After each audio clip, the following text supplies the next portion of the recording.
একটা দুর্গম জঙ্গলের মাঝখানে একদল ছোট প্রাণী সুখে বসবাস করত।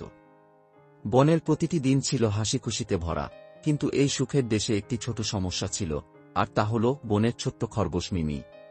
মিমি ছিল একটি খুব সুন্দর ছোট খরগোশ। মিমি সবসময় কিছু বড় প্রাণীর, বিশেষ করে অহংকারী বন্ধু ভাল্লুকের দ্বারা হয়রানি হতো। একদিন ভাল্লুক এবং তার বন্ধুরা মিমির হাতে থাকা একটি পাথর দেখে তার দিকে এগিয়ে গেল। ভাল্লুকের চোখ জ্বলজ্বল করছিল এবং ভাল্লুক পাথরটি মিমির কাছে থেকে ছিনিয়ে নেওয়ার জন্য হাত বাড়াল। মিমি বলল, তুমি এটা নিতে পারো না, এ পাথরটি আমার। ভাল্লুক বলল, এ পাথরটি এখন আমার। এই বলে ভাল্লুক মিমির প্রতিরোধ উপেক্ষা করে পাথরটি ছিনিয়ে নিল। মিমি এতটাই দুঃখ পেল যে সে একটি বড় গাছের কাছে দৌড়ে গিয়ে কেঁদে উঠল। এমন সময় একটি বুড়ো শিয়াল এসে উপস্থিত হল। বুড়ো শিয়াল ছিল বনের একজন জ্ঞানী ব্যক্তি। সে মিমিকে জিজ্ঞেস করল কি হয়েছে, আর মিমি পুরো ঘটনাটি তাকে বলল। এটি শোনার পর বৃদ্ধ শিয়াল মিমিকে ন্যায়বিচার পেতে সাহায্য করার সিদ্ধান্ত নিল। মিমি কষ্ট পেয়ে শিয়ালকে বলল, শিয়াল মামা, আমাকে কথা দাও, তোমাকে তাদের শক্তির বিরুদ্ধে লড়াই করতে হবে, তবে তোমাকে বুদ্ধি এবং সাহসের সাথে সমস্যার মুখোমুখি হতে হবে।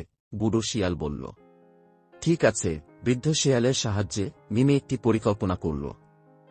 বনে একটি গুপ্তধন শিকারের খেলার আয়োজন করে এবং সবাইকে আমন্ত্রণ জানাল, নীল এবং তার বন্ধুদের সহ।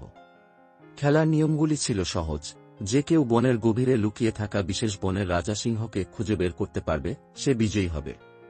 ভাল্লুক আত্মবিশ্বাসের সাথে চ্যালেঞ্জ গ্রহণ করল। খেলার দিন সমস্ত প্রাণী উত্তেজিতভাবে অংশগ্রহণ করল এবং তারা সিংহের খোঁজ করতে লাগল। এ সুযোগে মিমি তার বুদ্ধি ব্যবহার করে দ্রুত সেই পাথরটি খুঁজে বের করল, কিন্তু ভাল্লুক এবং তার বন্ধুরা তাদের পাথরটি হারিয়ে ফেলল। মিমি পাথরটি ধরে সমস্ত প্রাণীর সামনে দাঁড়ালে সবাই তাকে জিন্দাবাদ জানাল। ভাল্লুক এতটাই লজ্জিত বোধ করল যে সে বুঝতে পারল তার কাজগুলো কতটা ভুল ছিল।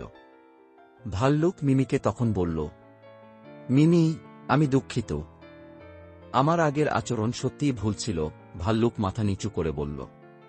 মিমি বলল, ঠিক আছে ভাল্লুক। মিমি মুচকি হেসে বলল, আমরা সবাই ভুল করি, কিন্তু আমরা যদি আমাদের ভুল থেকে শিখি, তবেই আমরা সত্যিকারের বন্ধু হতে পারি। ভাল্লুক ও অন্যান্য প্রাণীরা মিমির প্রতি সম্মান দেখিয়ে তার বন্ধু হয়ে গেল। সেই দিন থেকে বনের সবাই আরও সুখীভাবে বসবাস করতে লাগল, কারণ তারা একে অপরকে সম্মান ও ভালোবাসা করতে শিখেছিল।